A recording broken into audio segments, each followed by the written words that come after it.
by Molly Hemingway, an article in The Federalist. The firing of director Comey. The Democrats and media are reaping fruit of 4 years of anti-Trump conspiracy theories. If taking claims to court undermines democracy, how to defend Democrats' vociferous and repeated claims that Donald Trump stole the election in 2016 with the help of Russia, November 19th, 2020. A prominent liberal legal academic who spent the last 4 years pushing outrageous, discredited, and debunked conspiracy theories about Donald Trump stealing the 2016 election said on Fox News Sunday that refusal to accept the legitimacy of the 2020 presidential election threatens the country. Quote, "He is undermining democracy because there are millions of people who will believe him, even though there is nothing to his arguments and no evidence to back them," Harvard law professor Lawrence Tribe said of President Trump's litigation regarding the November election. As Trump and many of his 74 million voters express concern about the security of the 2020 election, in which many states rushed to expand mail-in balloting while dramatically lowering scrutiny of mail-in ballots, many media figures have condemned their efforts to litigate the results. The Washington Examiner's executive editor, Philip Klein, wrote, "The precedent that Republicans are establishing is that nobody should concede until they've exhausted weeks of legal options that cannot change the outcome and until the Electoral College formally votes. They are not going to like this precedent the next time they win." Molly continues, leaving apart the question begging about what the results of litigation will be, readers were aghast that Klein seemed to completely forget the 4 long years Democrats and other anti-Trump activists spent refusing to acknowledge the legitimacy of Trump's presidency. Commentary Magazine's associate editor, Noah Rothman, opined, "There is no modern analog for the display Republicans are engaging in, no parallel to which the right can point and claim their actions are justified by the standards of decency Democrats violated long ago. This is new." Commentary Magazine, the dumbest of coups. Of course, candidates routinely go to court in election disputes, including presidential candidates in 2000, 2004, and 2016.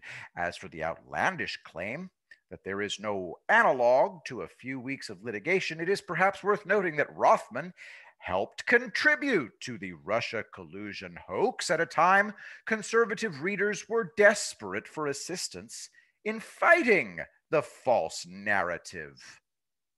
No conspiracy theories of recent vintage have damaged the country as much as the ones that Tribe and many other anti-Trump media figures trafficked in each and every day of the last 4 years from prominent perches in politics, media, and the academy.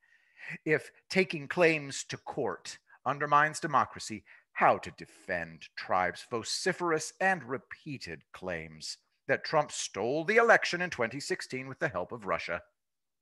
Tribe began pushing the Russia collusion theory on July 25th, 2016, well after the Hillary Clinton campaign had secretly developed and begun running its, quote, Russia collusion campaign operation, but before the FBI had started its Crossfire Hurricane investigation. "I'm not into conspiracy," he wrote, before suggesting Russian oligarchs had compromised Trump with business deals and made him develop a foreign policy that U.S. allies should be responsible for more of their own anti-Russian defense budgets. A follow-up tweet said Trump was hiding his tax returns in order to hide his business relationship with Vladimir Putin. By July 28, 2016, Tribe was wondering if Trump had committed the capital crime of treason. By July 29th, 2016, he was proposing ringing Trump on charges of violating the Logan Act. On October 17th, 2016, he began suggesting Trump had rigged the election against Clinton. The rhetoric ramped up after Trump's election, which Tribe attributed to Russian meddling. On November 17th, 2016, Tribe promoted a plan to get Electoral College delegates a briefing on the Russia collusion conspiracy theory in the hopes it would keep them from registering their votes for the duly elected Trump. He pushed the campaign for the next month. In late November, he said Trump would be violating the emoluments clause. On December 10th, 2016, Tribe again claimed Trump had rigged the election with Russia's help.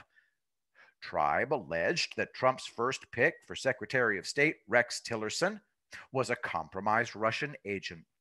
At the end of December, Tribe was pushing claims about Russia hacking our democracy. On January 6th, 2017, Tribe was talking about election systems being the most critical part of the country's infrastructure, which was why he was so concerned about Russia's attack on them. On the same day, he said of the hacking of Democrat National Committee emails that Russia's hacking had significant impact on the 2016 election. On January 8th, 2017, Tribe said that it was an understatement to say that Trump was a Russian spy. On January 18th, 2017, Tribe called for a special counsel to, quote, investigate Trump collusion with Putin. That was all before Trump's inauguration. After Trump's inauguration, Tribe continued to question Trump's legitimacy daily up to today. Just this past May, he claimed that Trump was colluding with Putin to steal the 2020 election, just like he supposedly had done in the 2016 election. On major cable networks and in major newspapers, Tribe was an omnipresent leader of the efforts to oust Trump from office. He pushed for impeachment for unclear reasons, beginning in May 2017. He pushed for it in the spring of 2019, too, for good measure. He guided Democrats on how to handle their eventual impeachment. They had to settle for impeaching Trump over something unrelated to Russia collusion after that fell apart. Day in and day out, Tribe pushed the idea that Trump was an illegitimate president who had colluded with Russia to steal the 2016 election. Here are just a few tweets showing his monomaniacal focus on the idea that Trump wasn't a U.S. president so much as a Russian agent. February 9th, 2017. My hunch, DJT is hiding something darker and more dangerous than golden showers. Putin must have a noose tightly around POTUS's neck. February 10th, 2017. The non-salacious aspects of the dossier are the deadly serious ones. They start to shed light on why POTUS keeps licking Putin's boots. February 11th, 2017. What I've long figured Putin has on Trump is as bad as it could possibly be. February 25th, 2017. Trump-Russia probe requires a special prosecutor. February 26th, 2017. What we really need to learn about is Trump's debts in Russia and China. He encouraged the firing of Mike Flynn for merely having a conversation with the Russian counterpart. He said that Trump had committed a high crime or misdemeanor by February 23rd, 2017. He pushed for Attorney General Jeff Sessions to recuse himself from any oversight of the Russia collusion probe on March 1st, 2017. On March 3rd, 2017, Tribe tweeted out one of the New York Times articles that pushed the Russia collusion hoax. It was headlined, "A Timeline of Jeff Sessions' Trump Ties and Meetings with Russia." Tribe said the article was useful in destroying all innocent explanations of Sessions' meetings. He had previously repeatedly called on Sessions to quit or be fired. The next day, he tweeted an elaborate theory of how Trump and Russia colluded with each other and why. Later that month, he said that Trump's protestations of his innocence were evidence that he was obstructing justice. In April, Tribe said that Trump campaign affiliate Carter Page might be guilty of treason, but that since Russia is only an adversary, he's probably safe from the charge. In fact, there is no evidence of Page committing any crime, even after a year of intense U.S. surveillance of him. In April 2017, Tribe amplified claims of nebulous and undefined and later debunked, quote unquote, concrete evidence of collusion with Russia, after spending months complaining regularly that James Comey had cost Clinton the 2016 election. Tribe abruptly changed his tune once Trump fired Comey for poor performance and once Comey began leaking documents to hurt Trump. Then, Tribe began saying that firing Comey was obstruction of justice. He cheered, naturally, the appointment of a special counsel to probe Russia collusion. In July 2017, Tribe said there was evidence coming of Trump-Russia collusion and you could take that to the bank. In September 2017, Tribe said he predicted an avalanche of indictments and that it would take a miracle for Trump to escape being an unindicted co-conspirator. It kept going, day in and day out. At one point in 2018, Tribe was personally putting forth a deranged conspiracy theory about Putin or Trump bringing down an airliner to kill somebody who, it turned out, was not on the plane. In 2019, after the special counsel was unable to find any evidence of any American colluding with Russia, he wrote, quote, Trump might as well have told Putin, you're cleared to keep up your attack on our democracy, Vlad. Except I can't quite say it that way if you catch my drift. We still have the death penalty for treason. Yuck, yuck.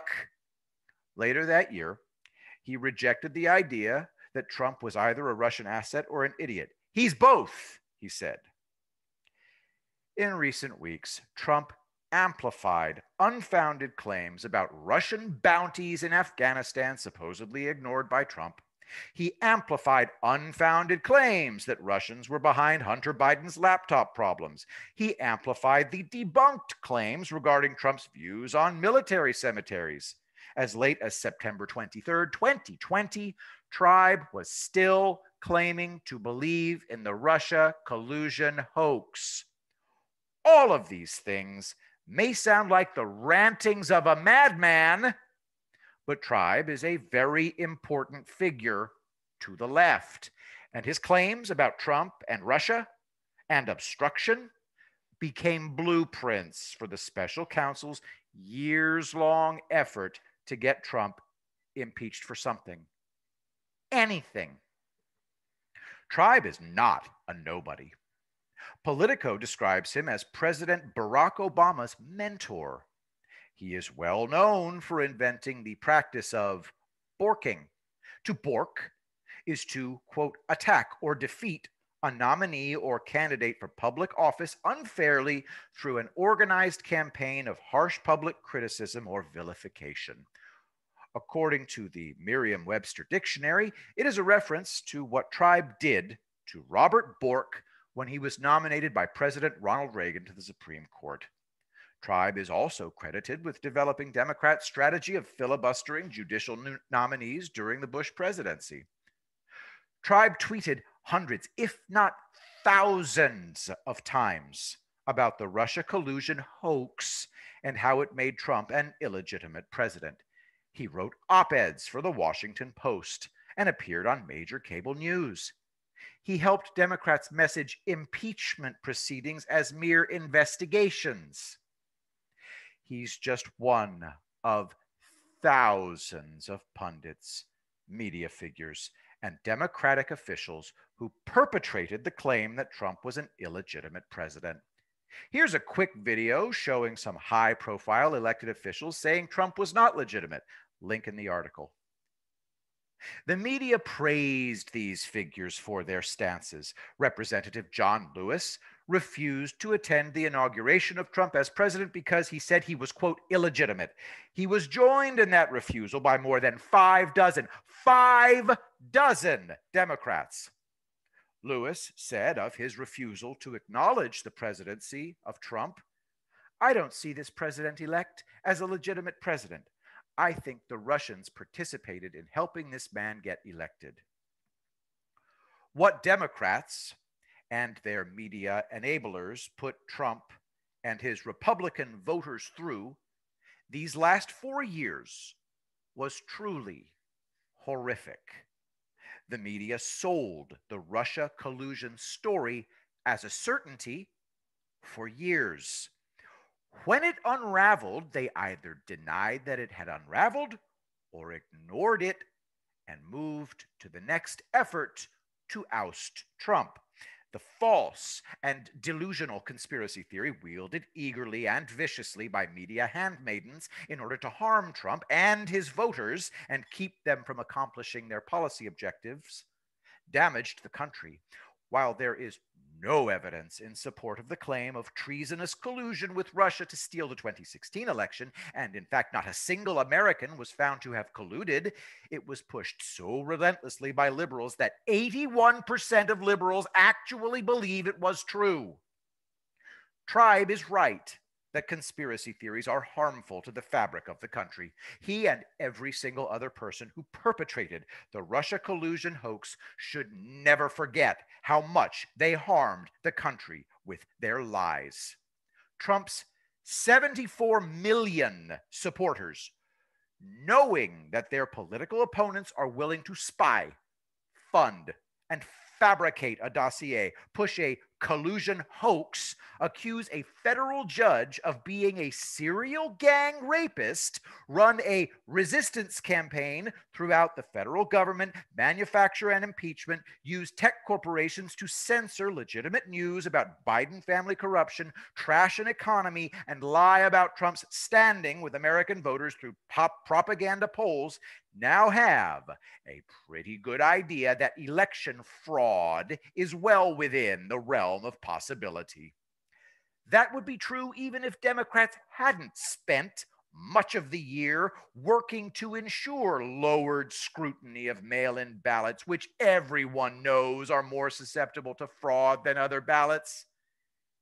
If it takes a few weeks for these 74 million voters and their elected representatives to see if they can learn anything about election integrity and whether this election had it, the people who put them through 4 years of claims about illegitimacy can go ahead and sit down and wait.